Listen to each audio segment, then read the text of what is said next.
Now, one thing that you're going to be hearing a lot about is that there are or may be some benefits if you had an insurance plan as of March 23rd, 2010, the date this legislation became effective, that may entitle you to some special benefits because these are categorized as being grandfathered plans. And Karen's going to tell you all about grandfathered plans and whether or not it's good or bad or possible.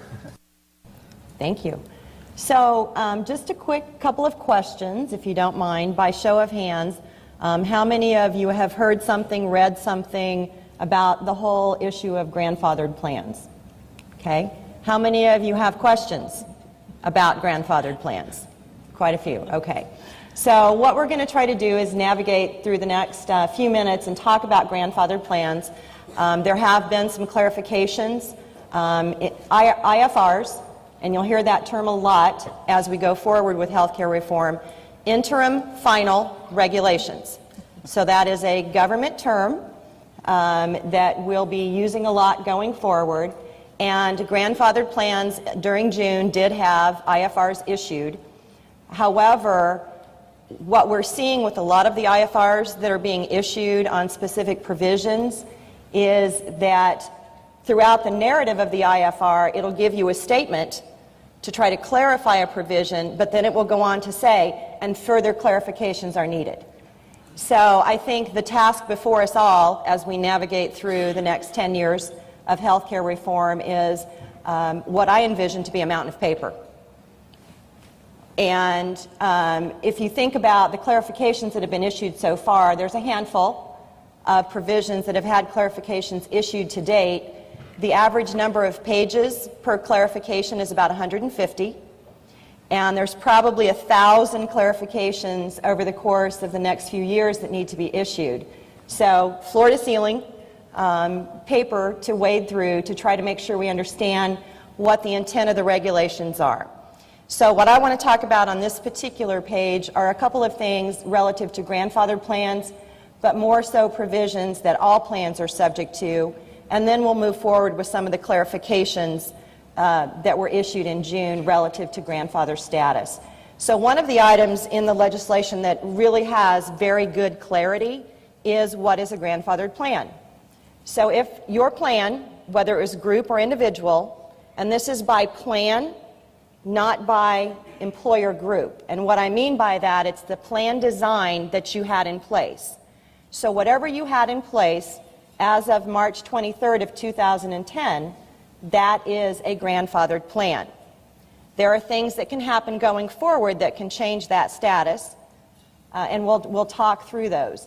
And keep in mind as we go through the grandfather conversation this morning that March 23rd of 2010 is going to be a very important date for you to remember going forward, because that is the benchmark date that you will compare to as you go through your renewal process and your plan analysis when you're looking at making potential changes and whether or not that will trigger grandfather status loss.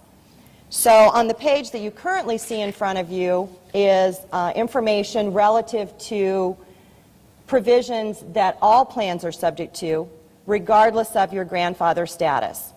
And these are pretty straightforward. You've probably received, if you're a fully insured plan, you've probably received information on at least one of these provisions from your insurance provider, because early on, Kathleen Sebelius, our former governor and insurance commissioner in the state of Kansas, issued a request to health insurance providers to consider early adoption of one of these provisions, which was allowing dependents to be covered to the age of 26. And most insurers responded with what I would deem to be partial compliance. In essence, a lot of insurers said, we'll do partial early adoption by allowing dependents who may have a birthday coming up, let's say June 1st, benchmark date. We won't drop them off the plan. We'll allow them to stay on would they have normally dropped off due to age. At open enrollment is when those dependents who were already off the plan or never enrolled because of age restrictions to come back on. So they partially agreed with her request to do some early adoption. And that's one that's gotten a lot of attention, pretty familiar. What was interesting with the Dependents to 26 provision is the definition of a dependent changed. Because traditionally in the health insurance arena, that definition was unmarried, dependent child. Very, very strict criteria. This is a very broad definition. No financial support is required.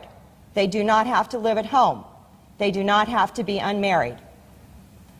And they don't have to be in a non-working situation. So it truly is the broadest definition of what constitutes a dependent in terms of eligibility for a health plan. That doesn't necessarily change IRS tax definition of eligibility. And as we go through here, you'll see a different definition of dependents depending on what provision you might be looking at. For example, no pre-existing on dependent children. That has a definition of up to age 19. And that is part of the provisions that are in effect now. And now means your first plan anniversary following 6 months after enactment. Everything is formula driven. You'll see that as we go through here.